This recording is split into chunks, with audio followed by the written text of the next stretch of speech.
অনুষ্ঠানের উদ্বোধন হিসেবে উপস্থিত আছেন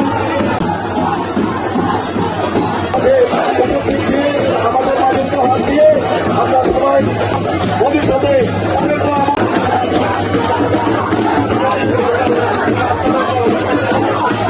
যুবদলের কর্মী বাহিনী, যুবদলের ভাইয়েরা আমাদেরকে আজকে এত সুন্দর একটা প্রোগ্রাম উপস্থিত,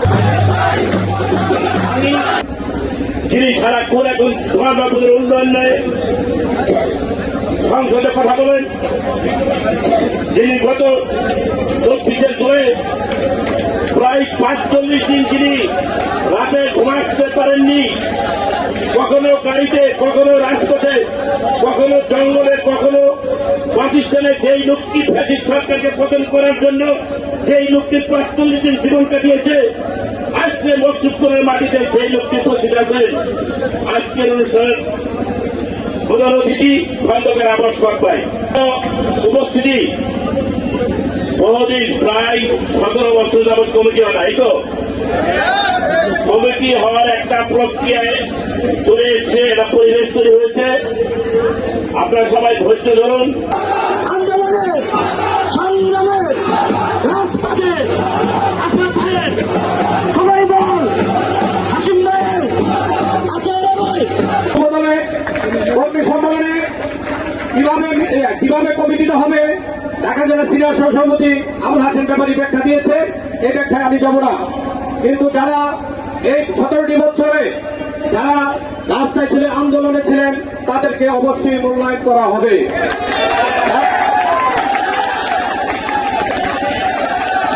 যারা এই 17 বছর পরিশ্রম করেছেন তাদেরকে আমরা মূল্যায়ন করব। কোন মাদকের সাথে সম্পৃক্ত হওয়া যাবে না। কেউ যদি মাদকের সাথে সম্পৃক্ত থাকেন দয়া করে যুবদলটা করেন না।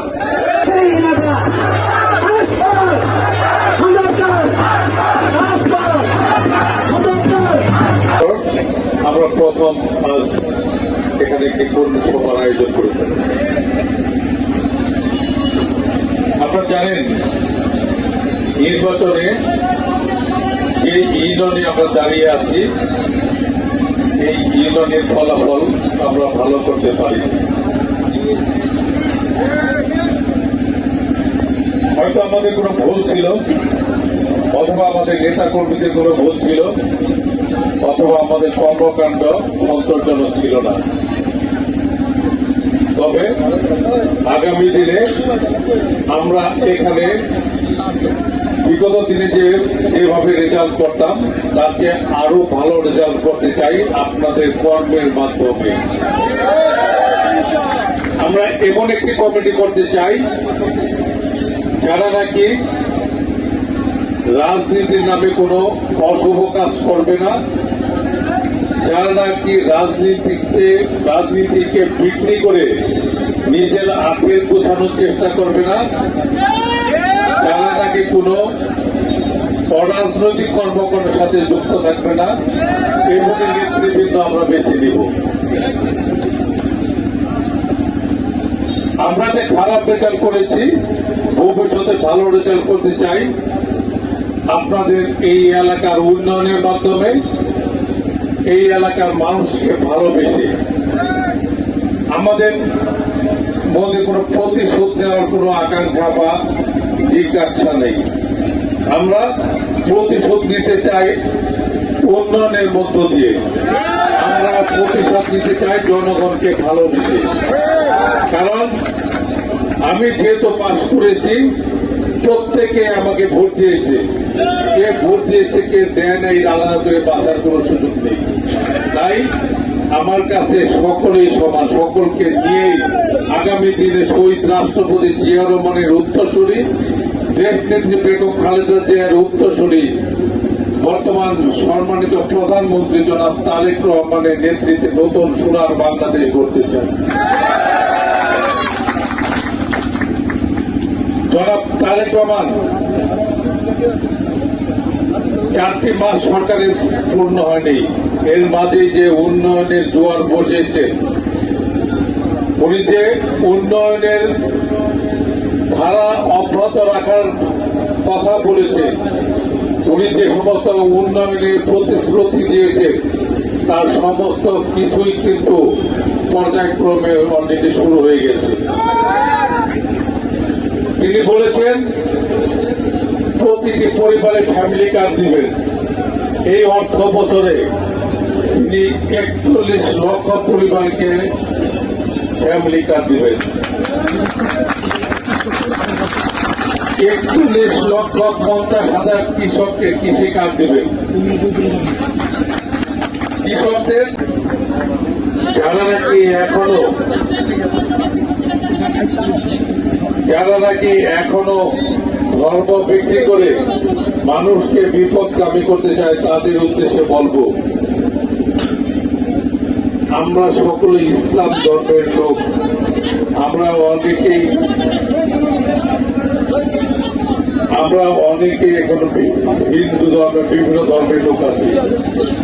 আমরা কোন ধর্মকেই আলাদা করে দেখতে চাই না। যার যার ধর্ম শেষে পালন করবে, সম্মানের সাথে পালন করবে, এটাই আমাদের চাহিদা। ধর্ম কখনো মানুষকে ছোট করে দেখতে বলেনি, বড় করে দেখতে বলেনি। যার যার ধর্ম তার তার আবেগ, তার তার ভালোবাসা। সুতরাং ধর্মকে বিক্রি করে আমরা যদি রাজনীতি করতে চাই তাহলে আমরা ভুল করব।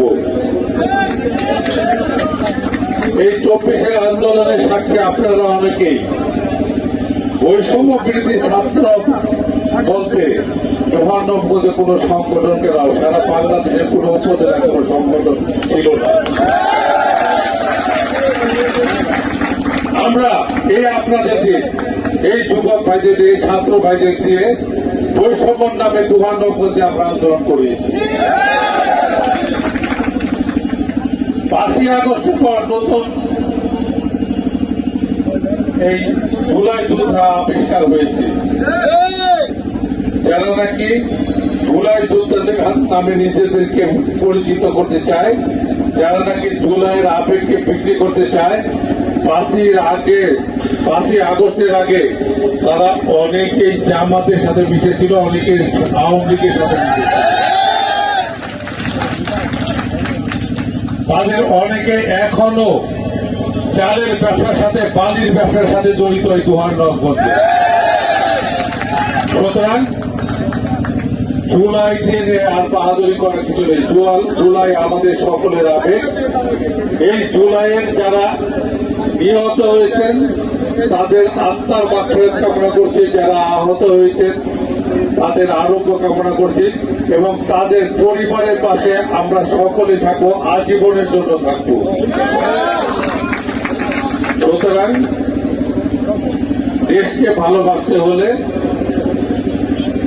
দেশের মানুষকে ভালোবাসতে হলে বর্তমান যে ডাইনামিক সরকার আছে জনাব তারেক রহমানের নেতৃত্বে তাকে সুন্দরভাবে কাজ করার সুযোগ দিতে হবে। প্রধানমন্ত্রীকে বাহবা দিচ্ছেন, প্রধানমন্ত্রীকে ধন্যবাদ দিচ্ছেন, প্রধানমন্ত্রীর কাছে উন্নয়নের জন্য বরাদ্দ চাচ্ছেন, তারাই কিন্তু সংসদের বাইরে যে আবার এই প্রধানমন্ত্রীর সমালোচনা করছেন, প্রধানমন্ত্রীর বিরুদ্ধে কথাবার্তা বলছেন। আল্লাহকে ডাকবেন, মিথ্যা কথা বলবেন, জনগণের সাথে প্রতারণা করবেন। বহুরূপী মানুষকে কেউ কিন্তু ভালোবাসে না, আল্লাহও ভালোবাসেন।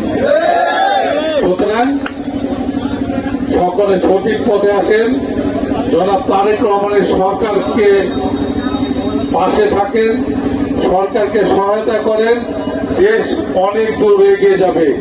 ইনশাআল্লাহ বাংলাদেশ হবে পৃথিবীর বুকে একটি উন্নয়নশীল দেশ। এবং অনেকে কিন্তু বলে থাকে এই দেশটাকে আমরা মালয়েশিয়া বানাতে চাই, সিঙ্গাপুর বানাতে চাই। আমি আপনাদের বলতে চাই, জনাব তারেক রহমান যে উদ্যোগ নিয়েছেন সেই উদ্যোগ মতো যদি কাজ করার সুযোগ পান তাহলে বাংলাদেশ বাংলাদেশই থাকবে, অন্য কোনো দেশের সাথে উদাহরণ দেওয়ার প্রয়োজন পড়বে না। বরঞ্চ অন্য অন্য দেশ বাংলাদেশের নমুনা দেখবে এবং বাংলাদেশের কাছে উন্নয়নের শিক্ষা নেবে ইনশাআল্লাহ। তাই আপনাদের প্রতি অনুরোধ, বিগত যে কি হয়েছে পিছনের দিকে আর তাকাতে আমরা চাই না। আমরা সামনের দিকে আগাতে চাই, সামনের দিকে জনগণের কাছে যেন আমরা ভোট চেতে না যাই, জনগণ যেন বিএনপিকে সেজে ভোট দেয়, এমনই ভাবে জনগণকে সাথে নিয়ে দুয়ারনগরের উন্নয়ন করতে চাই আপনাদের। তাই দুয়ারনগরের যে কোনো উন্নয়নে আপনাদের সকলের সহযোগিতা চাই। জনাব তারেক রহমানের নির্দেশনায় দুয়ারনগরের যে কোনো উন্নয়ন প্রয়োজন সমস্ত উন্নয়নকে আমরা করে দিব পর্যায়ক্রমে। কিন্তু আপনাদের একটি কাজ করতে হবে, প্রশাসনকে আমি বলছি, কোন ক্রমে সন্ত্রাস, চাঁদাবাজি, মাদক থেকে আমরা দূরে রাখবো। কোন রকম সন্ত্রাসী, চাঁদাবাজি, মাদক ব্যবসায়ের জায়গা বিএনপিতে নেই এবং আমাদের এলাকায়ও তাদের রাখার কোন সুযোগ নেই। বলছি, মাদকের বিরুদ্ধে জিরো টলারেন্স, সন্ত্রাস, চাঁদাবাজি, দখলদারির বিরুদ্ধে জিরো টলারেন্স দিয়ে আমরা আগামী দিনে নতুন দুয়ারনগর করবো আপনাদের সকলের সহযোগিতা।